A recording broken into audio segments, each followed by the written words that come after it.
Kardeşim para ver. Dedim giderim. Ne parası ya? Sizce dönmeyle şans gelir mi ya? Yani zor bence. Klasik Avrupa'nın şeyidir bu yani.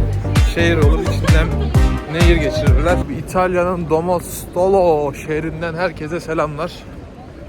Burada 2 saat bir vaktim var buraya gezmek için. Sonra trene bineceğim. Tekrar yolculuğa devam edeceğim. Trenim 14.55'te. Burası bir aktarma durağı aslında. Küçük bir şehir. Daha fazla lokal insanların burada yaşadığı, turistlerin olmadığı bir yerdeyim. Buraları gezelim. Sokaklar genel olarak böyle, size de göstereyim şimdi. Abi göründüğü üzere sokaklar böyle. Şöyle bir çekelim. İtalya'nın değişik bir vibe'ı var yani. Diğer Avrupa ülkelerine nazaran.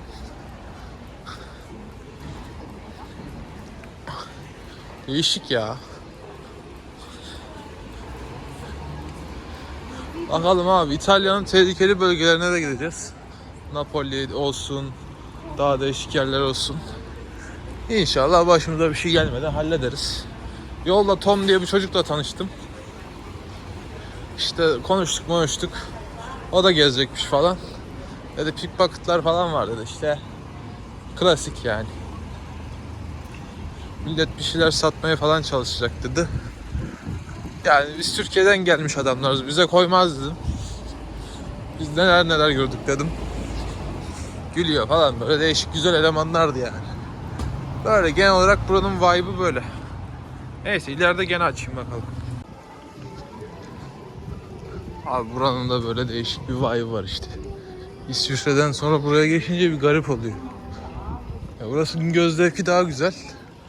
Böyle düzen az ama işte birazcık kötü şeyler vibe alıyorum yani. Laf atanlar falan çok oluyor yani. Bakıyor adam diyor niye fotoğraf çektin diyor, bak mesela soldaki bu ne yapıyor bu diyor. Yani onların dilini bilmesem de ben milletin de dediğini anlarım yani. Burası da böyle değişik bir yer ya. Hoş yani. Küçük böyle yaşanılabilir güzel bir yer. Tam böyle İtalyan arabaları var. Abi gör Panda işte. Cross. Öyle abi. Gayet güzel, tatlış küçük bir yer. Benim daha 2 saatim var. Hani buraları böyle gezebilirim. Burası böyle şey zaman Alplerin dibinde falan. Öyle güzel bir yer ya. Hoş yani. Venezia diyor. Plaza diyor. Hiç bilmeden geziyorum şu anda. Random atıyorum bakalım. Buraya random atmayalım. Burayı beğenmedim. Bakalım. Ama kameraya karşı çok şeyler ya. Yani ne bileyim böyle değişik bakıyorlar. Ne çekiyorsun gibisinden. Öyle. Nereden size haberdar ederim ya. Biraz gezilecek yerlerine bakayım bari buranın. Oraları görelim. Sonra zaten 200 saate tren var. Bence 200 saate ben burayı bitiririm yani. Çok da bir büyüklüğü yok. Burası da herhalde buranın böyle güzel bir kilisesi. Alta yazmışımdır ya genelde. Ya da overvoice yapıp geçiyorum abi. Çünkü bazı şeyler bilmiyorum ya. Ya anlık araştırması zor geliyor. Zaten kısıtlı vakitte olunca, daha önce de araştırmayınca sonradan araştırmak zorunda kalıyoruz.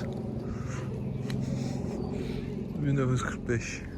Ya bunları okuyamıyorum abi yani. İngilizce artık neredeyse sıfıra inecek gibi geliyor bana. Bir şeyleri anlamak daha da zorlaşıyor. Bilmiyorum ya, bence evrensel olmak lazım.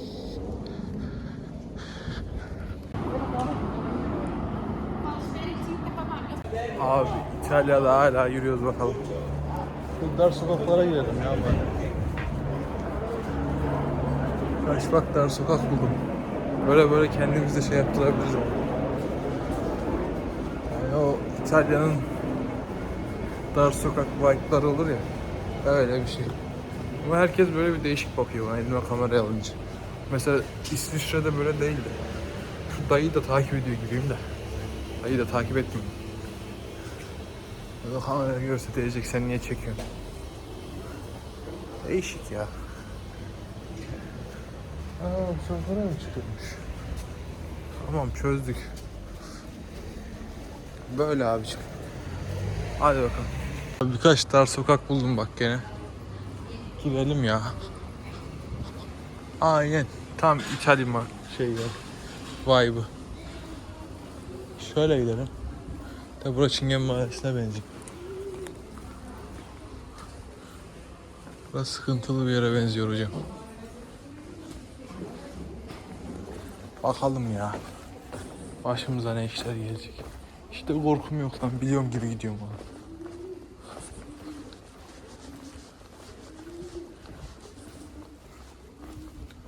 Uf. Harbi yani. Şu an gittiğim sokağın darlığına bakar mısınız? Abi çok sıkıntılı bir yer lan burası. İşemeyin falan yazmışlar. Harbi biraz sıkıntılı bir yerden geçtim de. Ya şeye güveniyorum da gündüz ya. Hadi ben buralardan gece geçsem neyse.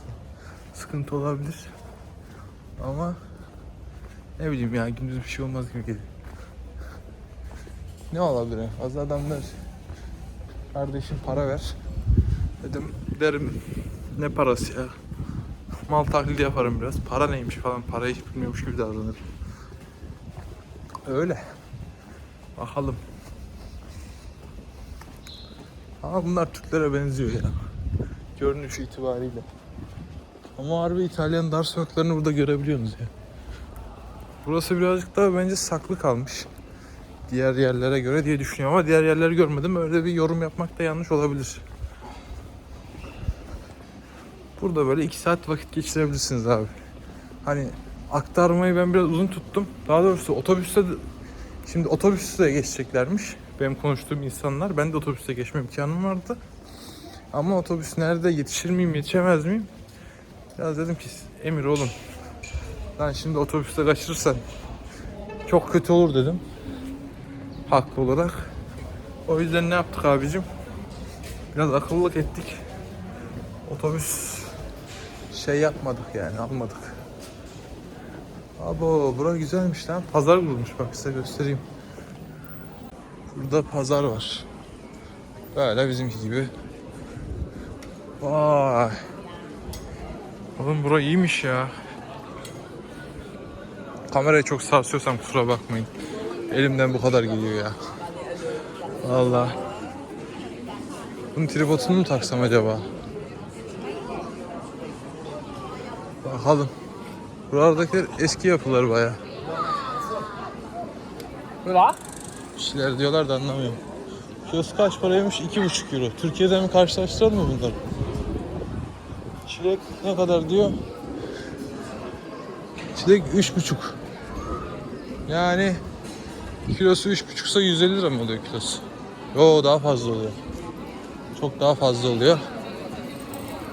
200 lira falan oluyor kilosu. Bayağı kalabalık bir yere girdim ya. Şuraya da girek mi ya? Buraya girmek. Burada bir şey yok gibi gözüküyor. Ama güzel bir vibe'ı var ya. Beğendim yani. Siz de böyle eğer İsviçre'ye giderseniz abi aktarma yapın. Gerçekten yani burada bir 2 saat falan bence yeterli olur ya gezmek için. Tren 14.55'te. Şu an saat 12 falan herhalde ya. Hatta benim aktarmam çok uzunmuş ya. Milano'da gündüz gözüyle göremeyeceğim büyük bir ihtimalle. Direkt varacağım orada da direkt mantarı atarım. De Venedik planını iptal ettim ya. Gerek duymadım açıkçası Venedik'e gitmeye. Bakalım. Burası neymiş? Uf. Şurada bir şey var. Gelin bu tarafa gidelim. Abi bura gayet bence İtalya'nın güvenli noktalarından birisi ya. Ben öyle düşünüyorum yani. Siz ne düşünüyorsunuz? Ah canım çıktı. Bu çantalarla yürüyünce insanın canı çıkıyor ya. Sürekli egzersiz yapmaya çalışıyorum. Anasını satayım Türkçe'ye de unutuyorum. Saçma sapan bir konuşmaya girdim artık. Yarı İngilizce yarı Türkçe konuşuyorum. Abi var ya Bu dil işlerini benim çok iyi halletmem lazım ya. Sıkıntı şurada. Heyecanlanınca bir değişik konuşuyorum yani. Adama 4K diyorum. Hiç yani aklıma 4K demek aklıma gelmiyor. Bilgi var da mallık var. O çok problem yani. Bu mallığı geçirmemiz lazım. Oh, burası kilise herhalde. İyi ya, burayı ben beğendim. Lokal yermiş bayağı. Ben böyle lokal yerleri gezmeyi daha çok seviyorum. Bak size de göstereyim.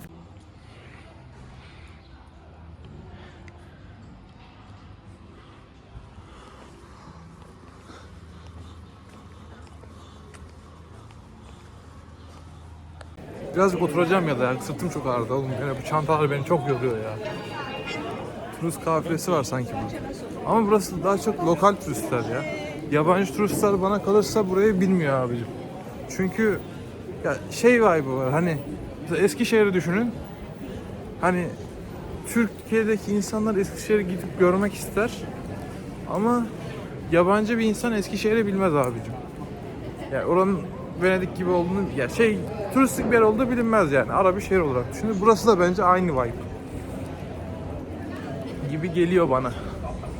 Bilmiyorum. Şuraya giresim geldi.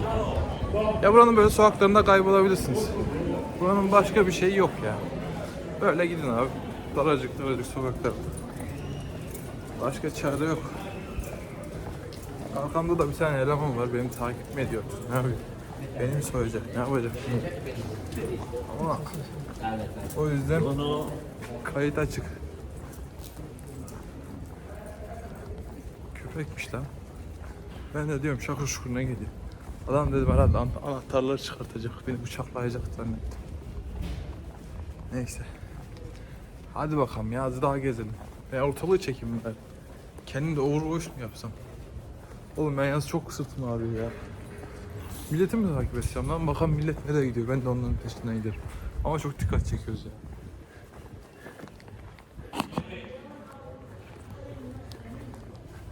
Bakalım. Kafe arayış. Buralar güzel ya. Bakalım. Neyse artık kapatalım ya şunu. Çok dikkat çekiyordu.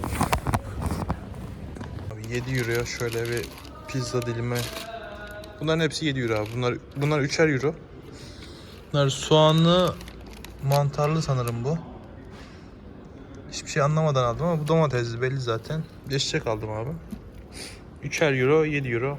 Böyle bunları bir yiyelim ya. Karnım çok acıktıydı. Zürüt'te hiçbir şey yemedim pahalı diye.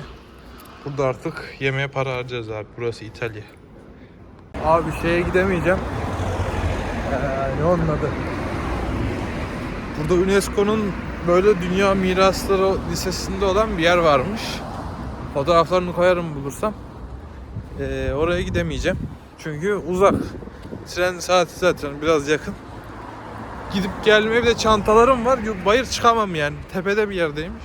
Manzaralı bir yerde diyor. 35 dakika yürüyüş ama bayır. Ben oradan çıkamam yani. Kimse kusura bakmasın. Kimse niye kusura bakacak ayrıca? Yani değişik bir araç var burada. Fiberkop herhalde bu şey yapıyor. Trafiği denetliyor. İnsanları falan denetliyor gibi geldi bana. Öyle. Bakalım abi, şimdi böyle yürüyorum yolda. Size biraz buraları göstereyim. Buralarda böyle buranın lokal değişik yerlerinden birisi. Hadi bakalım. Böyle dağlar falan var işte. Değişik bir yol burası. Nereye gittiğim konusunda bir fikrim yok. Random yürüyorum böyle ya. Ya buranın da çok yolu yok aslında ya. Bu tarafa gitmeyelim. Bak şu gördüğünüz dağlar hep Alpler abi. Bu kasaba da yani Alplerin ortasında bir yerde. Aslında otostopla gidebilir miydik ki ya? Trene para vermeseydik. Ama gerçi tren fiyatları çok pahalı değil. İtalya için. Kaç verdim? 10 euro falan verdim. 10 euro bence gayet ideal bir fiyat diye düşünüyorum. Ama bir tık pahalı be. Eskişehir İstanbul arası da 10 euro herhalde. 400 lira falan verdim ben. O tarz bir şey. Bu da öyle. Küsuratlı müsuratlı 10 euro. Ben yuvarlıyormuş.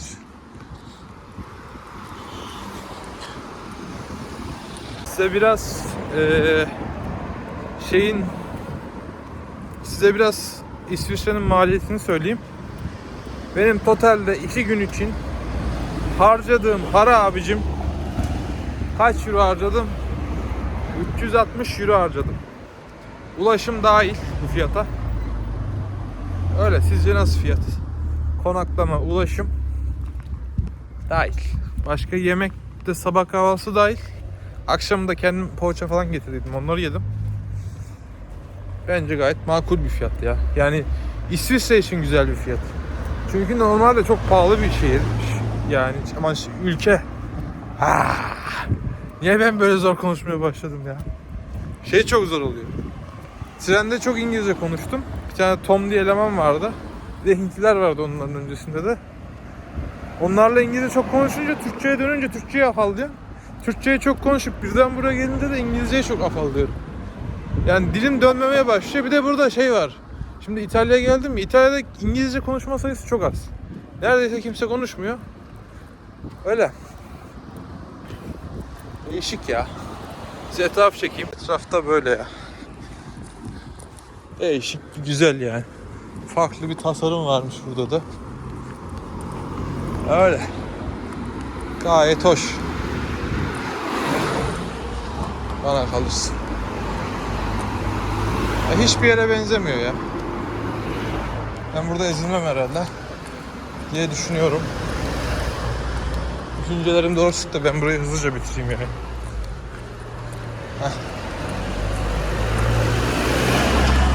Bunlar da bizim gibi ya. Böyle bakıyorum, tipler, mipler,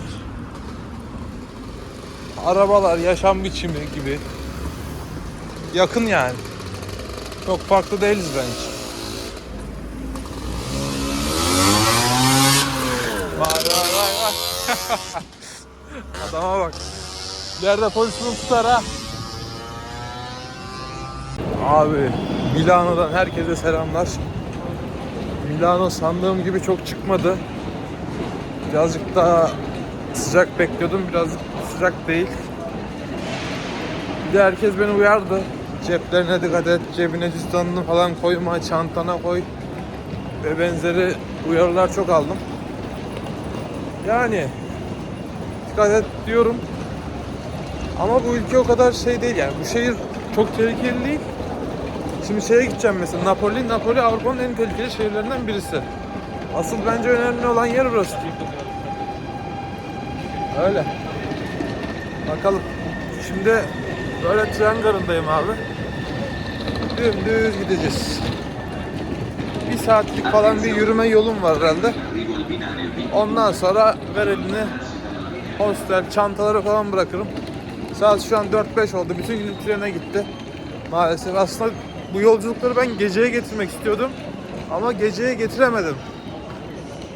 Yani döngüye bir girerim ama olmadı.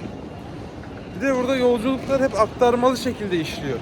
Hani direkt atıyorum, ben buradan Roma'ya gidemiyorum. Bir şekilde bir aktarma yapmam gerekiyor. Aktarmalarda işi çok bozuyor. Gece aktarma olmuyor falan. Yani problem orada başlıyor aslında. Ama bir döngüye kalayabilirsem yapacağım. Çünkü gerçekten öyle daha ucuz olacak ve bu insan kalabalığı ne? Size şuraya göstereyim. Abi buradan çıkacağız herhalde. Burası çıkış mı abi? Yok değil ya hala. Exit diyor. Buradan mı? Yok. Free exit diyor lan. Çıkalım hadi şurada. Herhalde buralardan gideceğiz.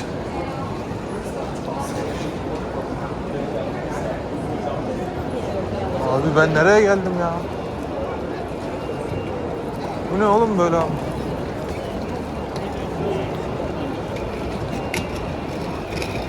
Bu kadar kalabalık olmasını beklemiyordum gerçekten. Başka istiyor. Bakalım.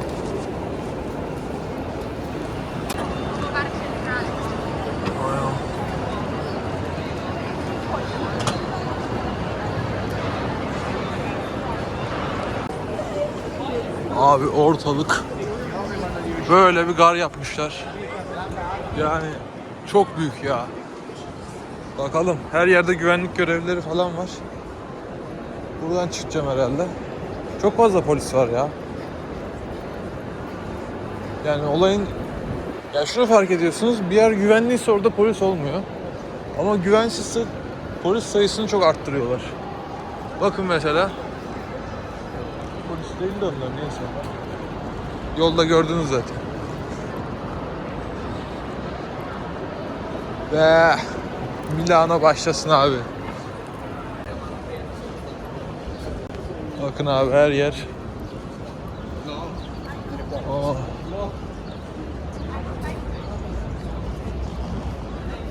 Buralar gerçekten değişik bir yer.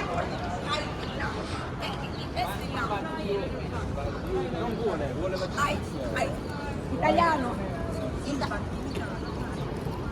Abi çok polis. Ha, bak satışı da var. Askerler de var. Galiba ben dümdüz yardıracağım abi. Hani çok da bilmiyorum nasıl gideceğiz ama 1,5 saat yürüme yolu var. Aha, bir tane eleman bakıp duruyor. Adamın da günahını almayalım şimdi. Şöyle bir çekim yapalım. Güzel ya. İtalya iyiymiş ya, beğendim. Tehlike sezdim mi? Yok ya, bence biraz abartıyorlar tehlikesini diye düşünüyorum. Şimdi bir şey çaldırırız sonra derim ama abartmıyorlarmış diye. Hiç de belli olmaz, belki çaldırabiliriz. Ama çaldırmayalım ya. Gerçekten çok zor şartlarda aldım. Aldığım her şeyi hayatım boyunca. Hiçbir şeyimi çaldırmak istemiyorum o yüzden. Ya zorluklarla almasam da çaldırmak istemezdim aslında ama çaldırmayalım ya. Niye çaldırıyorum ben? Durduk yerde. Ah. Neyse abi, ben bir şu konumlara falan bakayım. Hostele gidelim, eşyaları bırakalım. Akşam çıkalım çıkacaksak. Çantalarla gezi olmuyor ya. Gerçekten çok oyalanıyorum, çok sırtım ağrıyor. Bütün gün çanta taşımak kadar rezil bir şey yok. Çekimimizi yapalım.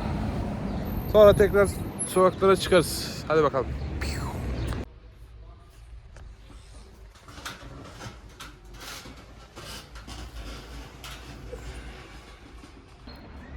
Abi biraz olan biteni anlatayım. Ben şimdi hostele geldim. Ama nasıl geldim? Yorla geldim. 6 kilometre yürüdüm. Neyse. Odanın halini zaten ekranlara gelmiştir şu anda. Abi bir çorap kokuyor oda. Böyle bir şey yok. Yani oradakiler sıkıntılı değil, belli. İyiler. O konuda sıkıntı yok ama bayağı kötü çorap kokuyor ya. Neyse, ben gene kilitledim dolabı, eşyaları. Biraz bu çevreyi dolanayım dedim. Biraz montaj yaptım gene. Bir de hantavirüs haberlerini görmüşsünüzdür belki. İlk vaka değildi herhalde. Ya çok fazla haber var da Zürih bir şeyler duydum. Öyle. Herhalde Zürih'te de o gemide olan birisi de Zürih'teymiş ve Zürih'te de vaka görülmüş diye bir haber duydum. Yani Zürih'te gördüyse buralarda da görülme ihtimali yüksek. Ama belki korona gibi çok bulaşıcı bir şey de olmayabilir. Birazcık sanki şey ya, idrar yoluyla bulaşan, hani idrarı yapıp da onun kokusunu çektiğinizde gelen bir koku diye düşünüyorum. Ya çok fazla haber var ya. Neyin doğru olduğuna inanamıyorsunuz. Ama ChatGPT falan öyle dedi yani. Bakalım. Şimdi markete ihtiyacım var. İçecek bir şeyler almak istiyorum. Çok yandım ya. Çok börek yedim ben gene. Bugün iyi para harcadık yemeğe. 7 euro bir harcadım. Markete mi gidiyorum, nereye gidiyorum onu da bilmiyorum. Boş yürüyorum böyle. Ben buradan mı geldim? Ben zaten buradan geldim. Niye bu tarafa yürüyorum ki? Yok ya, ben buradan geldim. Neyse, ben bir market falan bulayım. Bir market fiyatlarını inceleyelim size. Öyle, hadi bakalım. Acayip uykum var böyle. Şu olanlara bakayım. Keşke bu oteli seçmeseydim. Belki bir tık ucuz olan da daha iyi olabilirdi. Sesleri duyuyorsunuzdur büyük bir ihtimalle.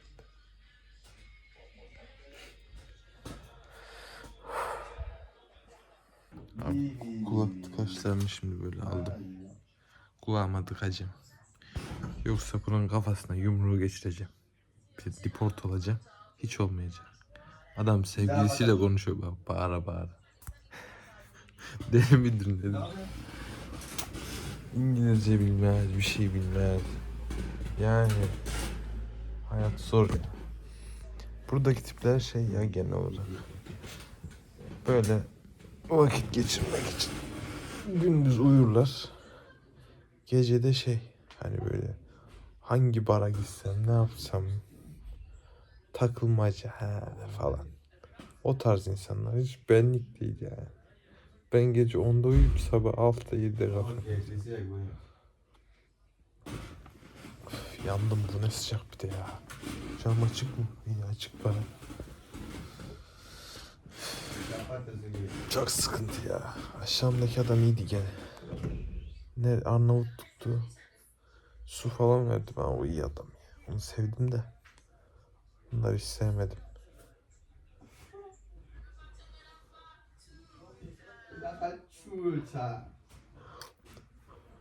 Kafayı yersin ya.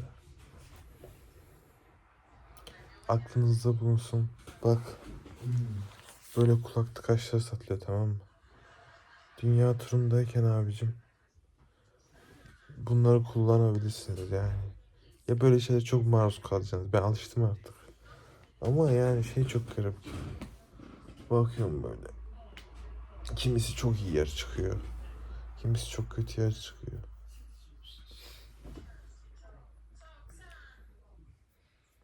Adam bir de mesela böyle bağıra bağıra konuşuyor, anladın mı? Ben mesela bak şu an sessiz konuşuyorum.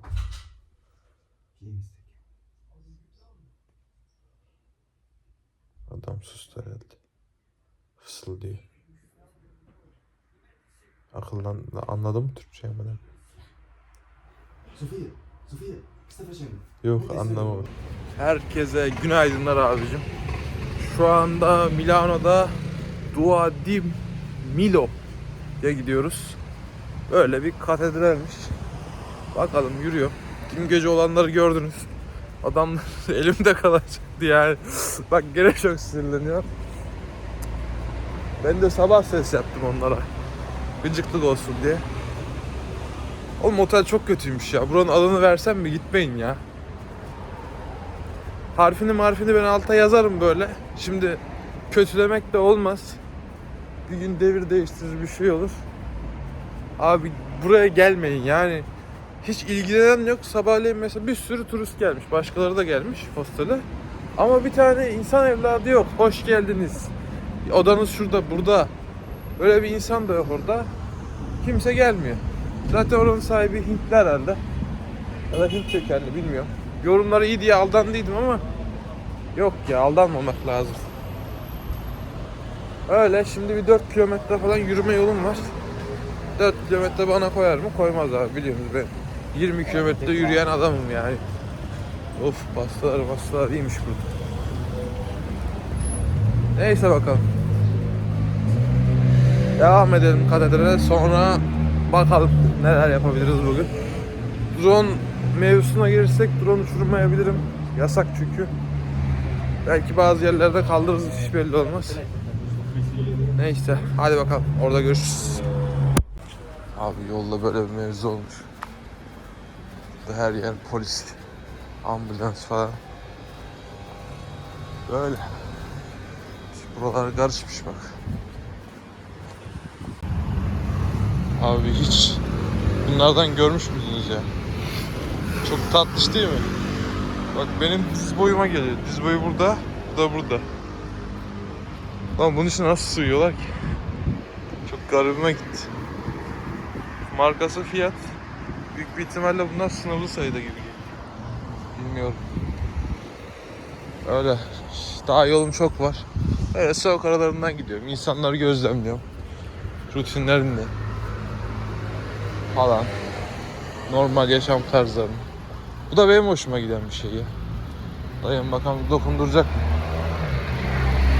Dokundurmadı. Abi şu anda geldim.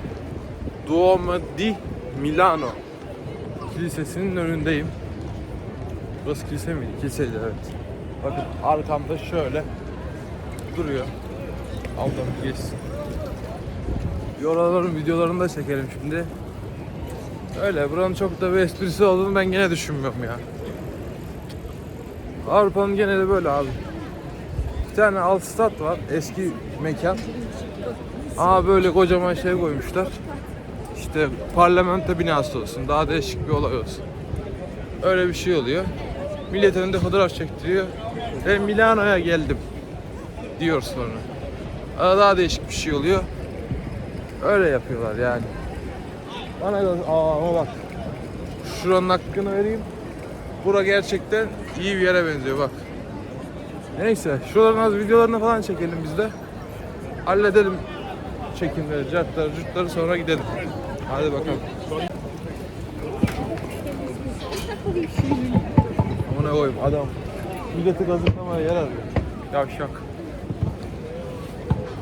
Kuşu almış. Üşüdü. Ekmekleri almış. Ekmekleri milletin eline verip para almaya çalışıyor, anasını satayım. Bak bak. Göstereyim size de. Bak abi. Böyleleri var. Bunlar böyle kuşlara yem veriyor, sonra sizden para istiyor abi. Bu da yeni bir dolandırıcılık yöntemi. Bunlardan böyle çok var. Bakmayın size böyle ekmek verdiklerine, şey yaptıklarını. Bunlar sizin paranızı emçükleyecek yani. Vay be. Dur bakalım, şuranın bir videosunu çekelim biz de.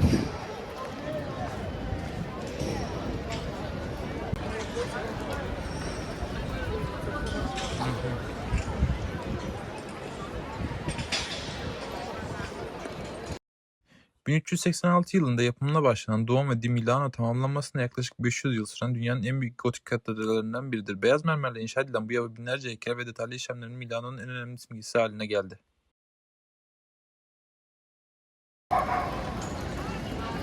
Abi dediğim gibi Avrupa'nın genel olayı bu abicim.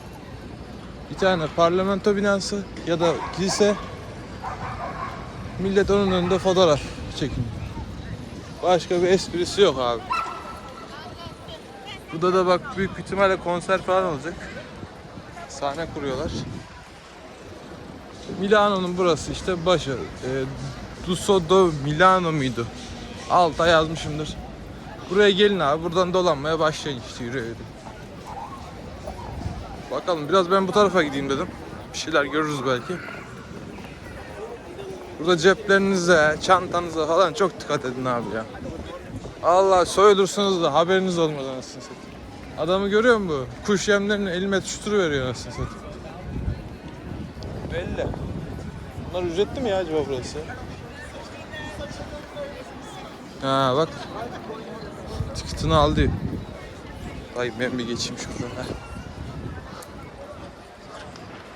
Böyle bir mimarisi var. Kaç kuruş? Bakalım mı kaç kuruşmuş? Şöyle azıcık daha gideyim ya. Düzeni güzel ama tüm Avrupa'daki büyük şehirler, gezilecek yerler bu şekilde yani. Bir esprisi yok. Bakalım Kolezyum nasıl olacak? Ben onu da çok merak ediyorum.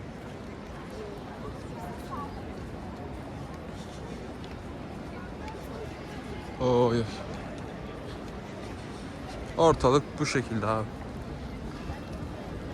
Artık yani bir Asya'ya gidelim diyorum. Böyle bir Moğolistan'a gidelim, ata binelim, kımız içelim.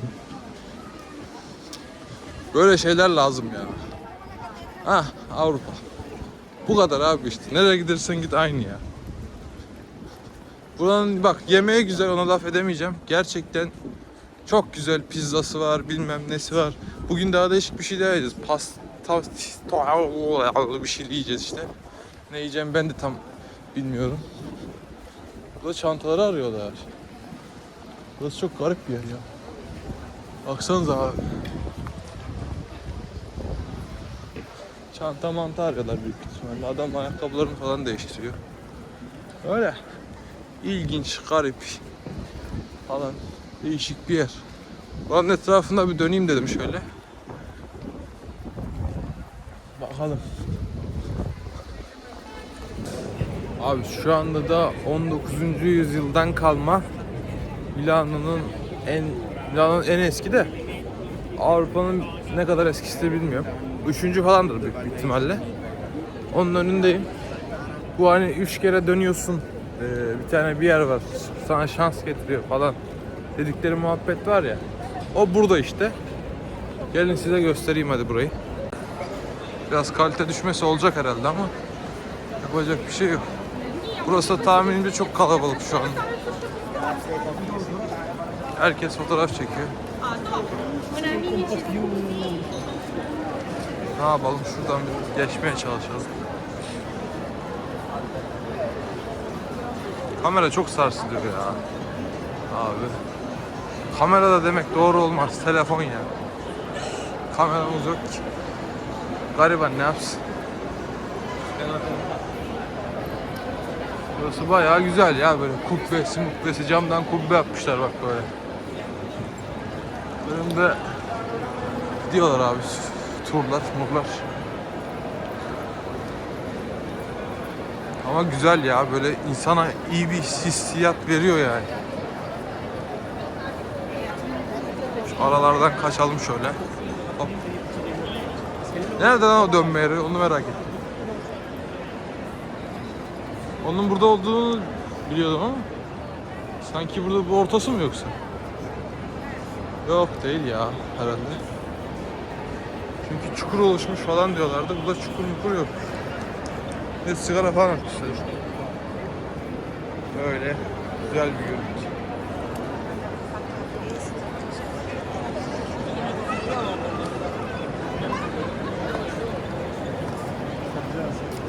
Dönme yerini buldum ben herhalde. Dur bakalım.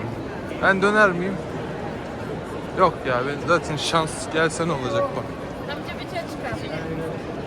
Bakayım o dönme yeri burada mı? Burada. Millet dönüyor bak. Çoluk çocuk. Çukur niye öyle oluşmuş ki ya? Herkes sırayla dönüyor abi. Şansı dönerek arıyorlar. Hani çalışmak, uğraşmak yerine, denemek yerine dönerek aramak hani. Ama olsun, bu da insana umut verir yani. Hani ben döndüm, şans bana gelecek gibisinden. Sizce dönmeyle şans gelir mi ya? Yani zor bence. Şans gelse bile kaçabilir dönerse. Başka dönülecek yer var mı ya? Gelin bakalım şuralarda da. Onun karşısında da belki vardır. Ama yok herhalde. Yok. Böyle ilginç bir yer abi. Burada bir fotoğrafımız olsun ya, olmalı. Ben dönmeyeceğim de gerek yok benim dönmeme. Ben kendime inanıyorum. Şansa o kadar bir ihtiyacım yok. Tabii olsa güzel olur şans. Ama dönerek geleceğine inanmıyorum. O yüzden gelin burada fotoğraf çekelim. Hadi. Abi polise sordum şimdi. İllegal dedi ya. Kullanmak dedi. İyi dedim, tamam, uçurmayın. Başımıza da bela almayalım durduk yerde, biliyor musun? Çok kötü cezalar vermiş. Bir yerde okudum, adamın biri 33.000 euro yemiş. Yani değmez.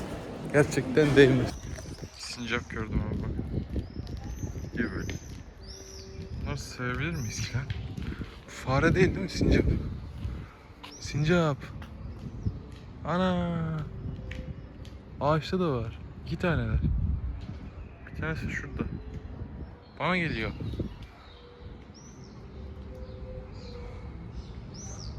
Ana ne kadar güzeller lan.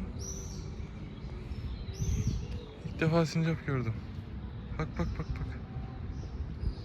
Oyun oynuyorlar birbirleriyle.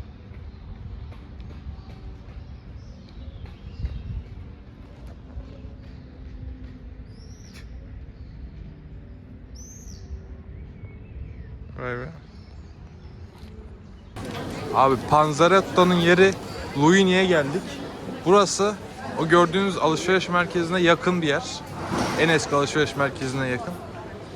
İşte uygun fiyatta ucuz bir yer. Bir tane Panzerette alalım biz de. Öyle. Hadi bakalım. Abi şu anda oranın önü full çekiyor. Orada yer bulamadım duracak. O yüzden aldım böyle yanıma.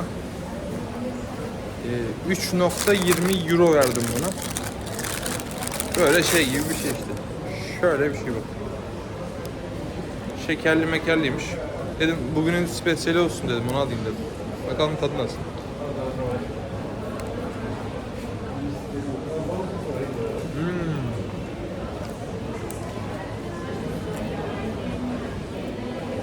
Yine domates var.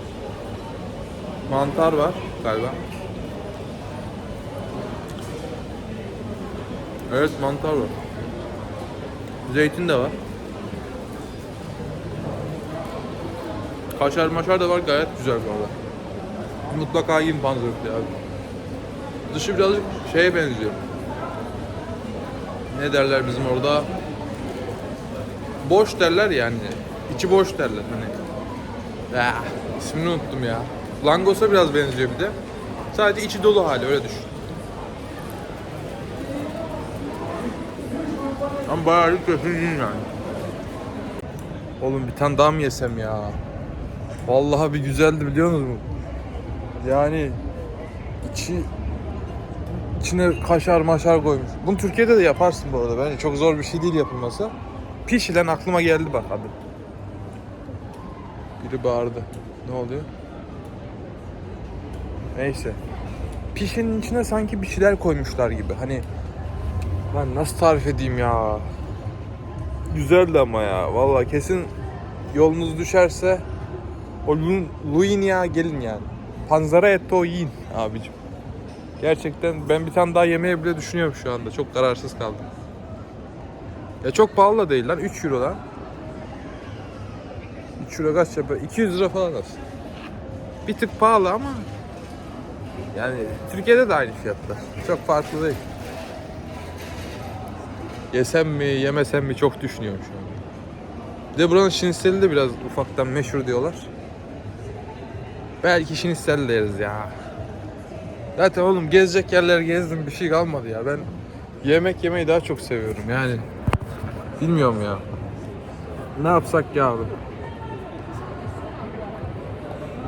Yiyelim mi şinisel? Yiyelim ya. Bir araştırayım gene, bakalım ucuz nerede var böyle kaliteli, güzel. İlk çıktığı yerlerden biri de olabilir. Öyle. Hadi bakalım.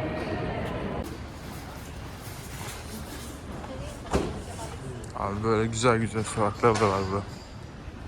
Dar ve güzel ya. Taş maş yapmışlar böyle. Hoş olmuş. Abi şimdi Ebrar'la konuştuk. Bana dedi ne yapacağım oğlum şimdi siz zaten sen yedin dedi.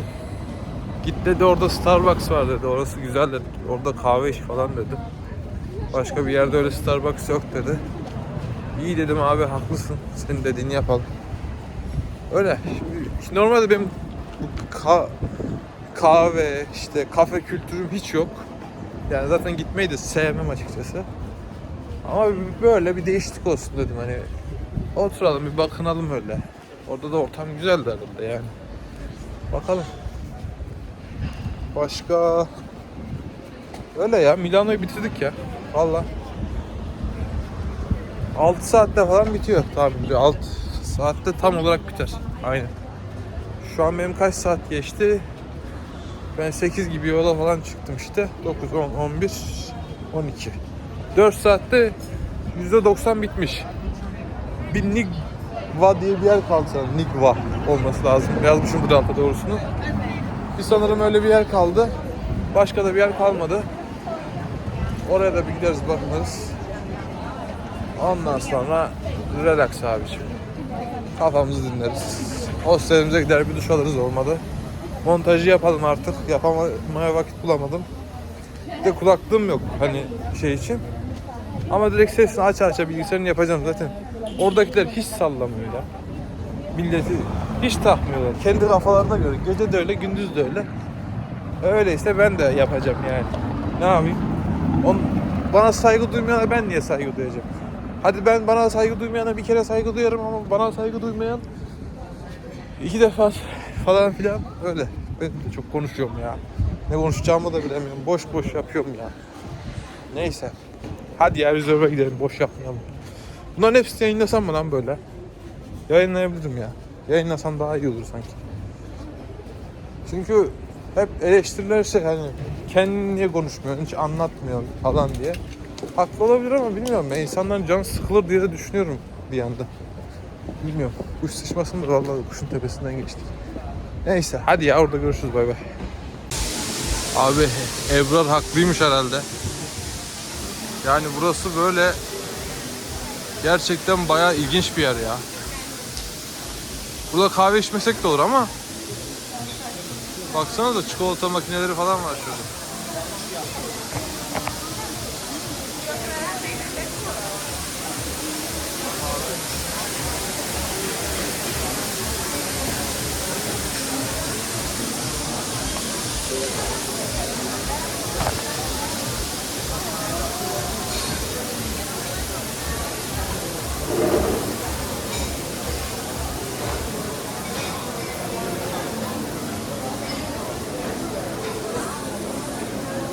Böyle bir yer.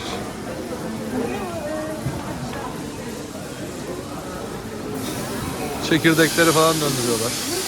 Bu acaba şov mu, realistik bir şey mi yani? Tam onu çözemedim. Gerçekten oluyor ya. Yok ya, şov değil bu abi. Ama başka makinenin diğer kısımları niye işlemiyor acaba? Onu çözemedim.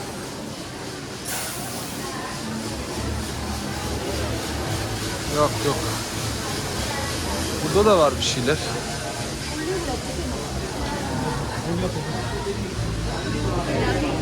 Bir şeyler dönüyor duruyor abi.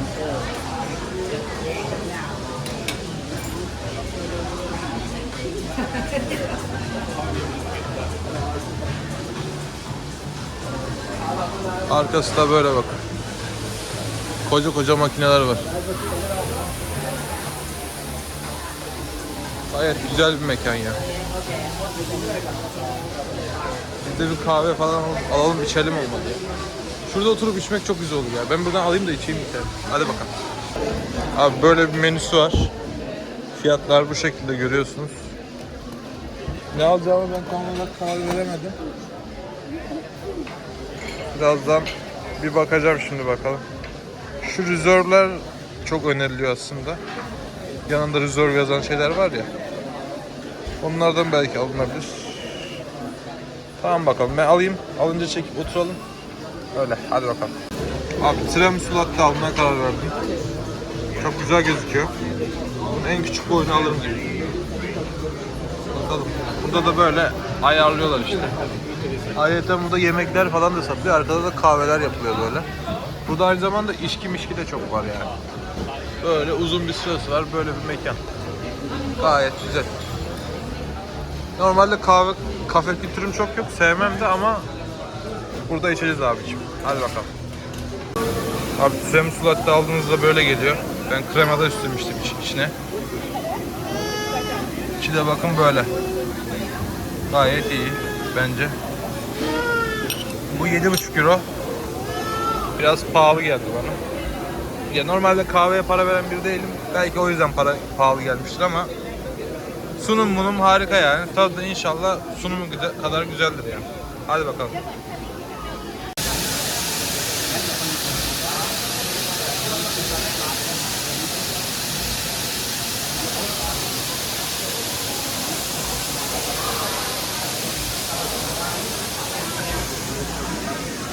Abi gayet iyi bir deneyimdi ya. Bak kahve sevmeyen bir insan bile bunu sevdi yani. Biraz fiyatı tuzluydu. Yani benim bütçem günlük 10 euro. Yiyecek için harcayabileceğim. Bugün doldu. Yani bir buranın şeyini yedim, bir de kahvesini içtim. Doldu abi. Öyle. Şimdi o dediğim yere gideceğim. Böyle su üstünde ortadan nehir geçen bir yer varmış. Klasik Avrupa'nın şeyidir bu yani. Şehir olur, içinden nehir geçirirler. Altstat olur eski mekan. Bir de böyle Fashion Caddesi olur. Alışveriş caddesi şey satarlar. Kıyafet satarlar, ayakkabı satarlar böyle lüks Gucci olur. Klasik Avrupa'nın olayı bu yani. Ama böyle farklı deneyimler de var tabii ki. Ülkeden ülkeye değişen. Öyle. Neyse dur bakalım. Bir şu konuma bakayım nasıl gideceğiz. Gene açarım olmadı orada. Milano'yu da bugün böylece bitirmiş olacağız. Öyle. Hadi bakalım. Abi nehire geldim. Böyle porsuk çayı gibi bir çay. Klasik Avrupa'nın şeyi zaten. Bakalım. Bunun üzerine drone uçurabilir miyiz ki ya? Canım benim drone uçurmak istiyor abi. Çok seviyorum drone uçurmayı ama çoğu yerde de yasak işte, öyle bir sıkıntı var. Ya böyle şeylerde risk almak yerine ilk önce polise sorup sonra bir şeyler yapmak bana kalırsa daha mantıklı. Şimdi ben de öyle yapacağım. Biraz yürüyeyim. Bir polis falan görürsem hemen sorayım ona. Dedim uçurabilir miyim falan filan diye. İzin verirse kaldırırız abi. Şu suyun üstünde büyük bir ihtimalle serbest diye biliyorum. Neyse. Hadi bakalım. İnşallah serbesttir. Abi böyle köşede de pizza satan yerler var. Makarna yapan yerler var. Ortadan vapur geçiriyorlar. Yani Venedik Eskişehir karışımı bir yer yani. Bir şey var mı böyle?